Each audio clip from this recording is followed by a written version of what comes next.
Assalamualaikum warahmatullahi wabarakatuh. Apa kabar sahabat Ukhuwah Islamiyah? Semoga tetap dalam lindungan Allah Subhanahu wa taala serta dilancarkan segala urusan-urusan kita. Pada video pembahasan kali ini, saya akan mencoba kembali menjabarkan tentang perjalanan gaib kematian orang mukmin dan kafir bagian yang keempat. Baiklah, mari kita mulai pembahasannya.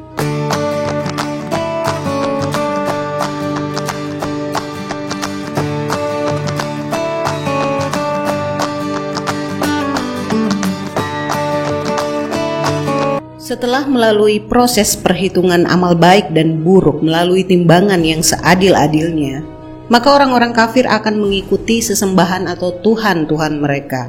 Yang menyembah matahari mengikuti matahari, begitupun yang menyembah berhala-berhala mengikuti berhala-berhala mereka, sampai akhirnya Allah melemparkan sesembahan-sesembahan mereka ke dalam neraka. Al-Quran Surah As-Saffat ayat 22-23 yang berbunyi, kepada malaikat diperintahkan, kumpulkanlah orang-orang yang zalim beserta teman sejawat mereka dan sembahan-sembahan yang selalu mereka sembah selain Allah, maka tunjukkanlah kepada mereka jalan ke neraka. Kemudian Allah mendatangi umat muslim yang tersisa, baik yang banyak dosa atau sedikit, termasuk orang-orang munafik, dan mereka disuruh untuk bersujud kepada Allah sebagaimana dulu ketika mereka bersujud di dunia. Bagi yang di dalam hatinya dulu bersujud penuh dengan keikhlasan karena Allah, maka dia akan mudah melakukannya. Dan sebaliknya, jika dia bersujud karena hanya ingin ria atau pamer dulunya, akan sangat sulit untuk bersujud kelak. Sebagaimana Al-Quran Surah Al-Qalam ayat 42-43 yang berbunyi, pada hari betis disingkapkan dan mereka dipanggil untuk bersujud, maka mereka tidak puasa atau dalam keadaan pandangan mereka tunduk ke bawah, lagi mereka diliputi kehinaan. Dan sesungguhnya mereka dahulu di dunia diseru untuk bersujud dan mereka dalam keadaan sejahtera. Dan setelah itu maka dibentangkanlah jembatan syirat di atas neraka jahanam. Inilah fase yang paling menegangkan, titian yang akan dilewati oleh manusia untuk menuju surga. Seorang sahabat Rasulullah bertanya, "Wahai Rasulullah, apakah sirat itu?" Kemudian Rasulullah SAW menjawab, "Ia licin dan menggelincirkan. Di dalamnya terdapat anjing-anjing dan pengait-pengait serta pohon sa'dan yang ada di Najd. Maka orang mukmin akan melaluinya seperti kejapan mata, kilat, angin, burung, dan seperti kuda pacu. Maka ada yang terpeleset namun selamat, dan ada pula yang terjungkir ke dalam neraka." Hadis riwayat Muslim. Karena posisinya terbentang di atas neraka jahanam, maka mereka yang terpeleset, tergelincir, atau tersambar besi pengait akan jatuh ke dalam neraka jahanam. Sirat ini sangatlah halus dan tajam, dan jika diinjak bisa membuat kaki terbelah. Sulit atau tidak melewati sirat tersebut, terpeleset atau tidak, tergelincir atau tidak, tersambar pengait besi atau tidak, semuanya tergantung amal ibadah dan keimanan masing-masing. Rasulullah bersabda, "Dan dibentangkanlah jembatan sirat di atas permukaan neraka jahanam. Maka aku dan umatku menjadi orang yang pertama kali melewatinya. Dan tiada yang berbicara saat itu kecuali para rasul. Dan doa para rasul saat itu, ya Allah, selamatkanlah, selamatkanlah. Di antara mereka ada yang tertinggal dengan sebab amalannya, dan di antara mereka ada yang dibalasi sampai ia selamat." Hadis riwayat Muslim. Manusia yang melewati sirat ini akan berbeda-beda. Ada yang secepat kilat, ada yang terbang seperti burung, ada yang seperti kuda pacu, secepat kedipan mata, secepat angin, ada juga yang merangkak sehingga sangat pelan sekali, kemudian ada juga yang sampai bergelantungan hingga ada yang jatuh. Lalu, apa yang membuat perbedaan mencolok dalam melewati sirat itu? Tentu saja yang membuat perbedaan tersebut adalah amalannya. Salah satu amalan penyelamat dan syafaat di titian sirat ini bisa kita ketahui dari info Rasulullah SAW. Rasulullah bersabda, "Lalu diutuslah amanah dan rohim atau tali persaudaraan. Keduanya berdiri di samping kiri dan kanan sirat tersebut. Orang yang pertama lewat seperti kilat. Aku bertanya, Dengan bapak dan ibuku aku korbankan demi engkau. Adakah sesuatu seperti kilat? Rasulullah Shallallahu Alaihi Wasallam menjawab, tidakkah kalian pernah melihat kilat? Bagaimana ia lewat dalam sekejap mata? Kemudian ada yang melewatinya seperti angin, kemudian seperti burung, dan seperti kuda yang berlari kencang. Mereka berjalan sesuai dengan amalan mereka. Nabi kalian waktu itu berdiri di atas syirat sambil berkata, ya Allah, selamatkanlah, selamatkanlah, sampai para hamba yang lemah amalannya, sehingga datang seseorang, lalu ia tidak bisa melewati kecuali dengan merangkak. Beliau menuturkan lagi, di kedua belah pinggir syirat terdapat besi pengait yang bergantungan untuk menyambar siapa saja yang diperintahkan untuk disambar. Maka ada yang terpeleset namun selamat, dan ada pula yang terjungkir ke dalam neraka. Hadis riwayat Muslim. Perhatikan, ketika manusia melewati syirat, amanah dan ar-rahim atau hubungan silaturahim menyaksikan mereka. Ini menunjukkan betapa pentingnya menunaikan amanah dan menjalin hubungan silaturahim. Barang siapa melalaikan keduanya, maka ia akan merasa gemetar ketika disaksikan oleh amanah dan ar-rahim saat melewati sirat. Maka manusia yang selalu menjaga amanah dan menjalin hubungan silaturahmi yang baik, kelak mereka akan menjadi syafaat penolong mereka di sirat kelak. Amanah dalam hal ini ada 3 bentuk, yaitu amanah terhadap Allah Subhanahu wa Ta'ala, yaitu mentaati segala perintahnya dan menjauhi larangannya. Yang kedua, amanah di antara sesama manusia seperti mengembalikan barang titipan, tidak berlaku curang, menjaga rahasia atau aib, tanggung jawab dengan pekerjaan. Berikutnya, amanah manusia terhadap dirinya sendiri, terus berusaha memperbaiki diri dan berupaya yang terbaik untuk dunia dan akhiratnya, serta tidak melakukan perbuatan yang dapat merusak dirinya sendiri. Nah, dalam situasi yang super menegangkan di sirat ini, tidak akan ada satupun yang berbicara selain para rasul masing-masing mendoakan umatnya agar selamat dari api neraka. Ya Allah, selamatkanlah, selamatkanlah. Manusia yang pertama melewati sirat adalah Rasulullah Shallallahu Alaihi Wasallam dan umatnya.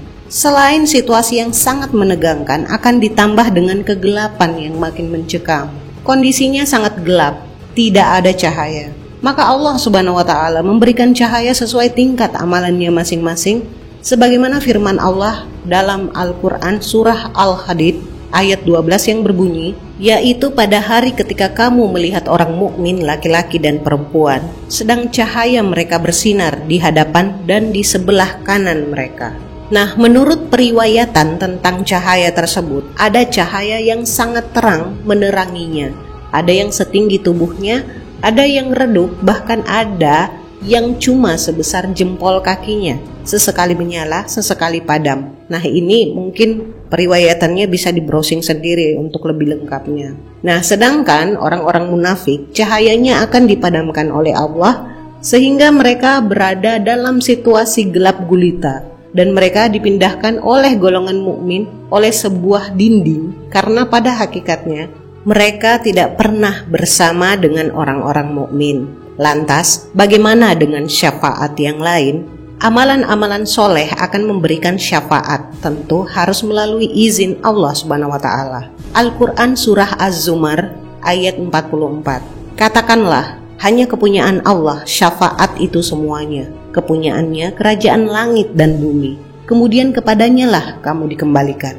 Mereka yang masuk neraka adalah orang-orang munafik dan orang-orang muslim yang memiliki banyak dosa. Orang-orang muslim ini yang di dalam hatinya masih ada sedikit iman akan melalui proses pembersihan selama beberapa waktu, hingga dengan kemurahan dari Allah Subhanahu wa Ta'ala dan syafaat para nabi serta doa orang-orang mukmin lainnya, mereka akan diangkat dari neraka. Lalu, siapa saja yang dapat memberikan syafaat dalam fase ini? Orang yang pertama adalah Rasulullah Sallallahu Alaihi Wasallam.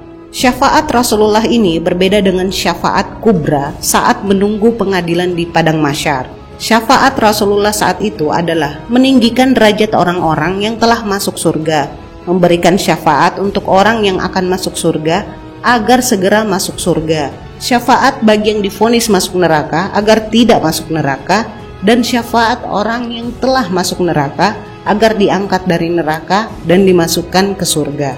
Selain Rasulullah SAW, syafaat para nabi-nabi yang lain, para malaikat, para syuhada, dan orang-orang beriman lainnya juga dapat memberikan syafaat. Hammad bin Zaid, ia berkata, "Aku bertanya kepada Amir bin Dinar, apakah engkau mendengar Jabir bin Abdillah radhiyallahu an membawakan hadis dari Rasulullah SAW bahwa beliau bersabda, sesungguhnya Allah mengeluarkan sekelompok orang dari neraka dengan syafaat?"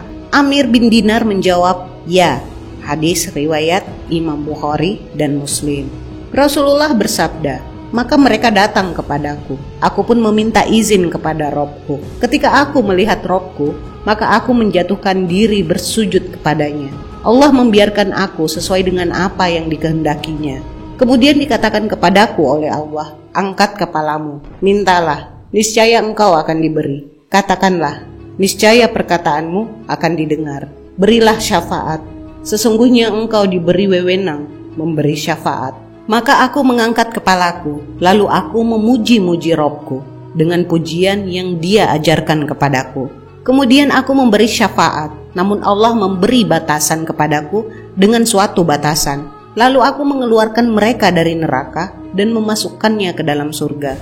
Kemudian aku kembali lagi kepada Allah, lalu aku menjatuhkan diri bersujud kepadanya, seperti saat pertama. Demikian pula pada yang ketiga atau keempat kalinya, sehingga tidak ada lagi yang tersisa di dalam neraka, kecuali orang yang ditahan oleh Al-Quran. Qatadah menjelaskan, maksud orang yang ditahan oleh Al-Quran di dalam neraka, ialah orang yang pasti kekal di dalamnya. Hadis riwayat Bukhari dan Muslim. Bahkan para penghuni surga akan mendatangi neraka untuk mengeluarkan saudara-saudara yang mereka kenal, mulai dari mereka yang memiliki iman sebesar setengah dinar, hingga mereka yang memiliki iman sebesar debu. Hadis mengenai ini banyak, selengkapnya bisa browsing sendiri ya. Rasulullah SAW juga mengabarkan bahwa puasa dan Al-Quran akan menyelamatkan seseorang dari neraka. Rasulullah bersabda, puasa dan Al-Quran akan memberikan syafaat kepada seorang hamba di hari kiamat. Puasa berkata, "Ya Rabb, aku telah menghalanginya dari makan dan minum di siang hari." Dan Al-Quran berkata, "Aku telah menghalanginya dari tidur di malam hari. Maka izinkan aku memberikan syafaat untuknya." Maka keduanya memberikan syafaat kepadanya. Hadis riwayat Ahmad. Jika semua syafaat telah datang, maka yang terakhir adalah syafaat dari Allah Subhanahu wa Ta'ala. Allah akan menggenggam satu genggaman untuk mengeluarkan kaum-kaum yang benar-benar telah hangus. Mereka diletakkan dalam sungai air kehidupan yang berada di mulut-mulut surga. Selanjutnya mereka tumbuh di pinggiran bagaikan biji-bijian. Saya akhiri pembahasan kali ini. Semoga ada hikmah dan pembelajaran yang bisa kita petik dari part 1 sampai part 4 ini. Kurang lebihnya mohon dimaafkan. Akhir kata, jaga syahadat dan akidah kita. Maha benar Allah dengan segala firman-Nya. Allahumma salli ala Sayyidina Muhammad. Wassalamualaikum warahmatullahi wabarakatuh.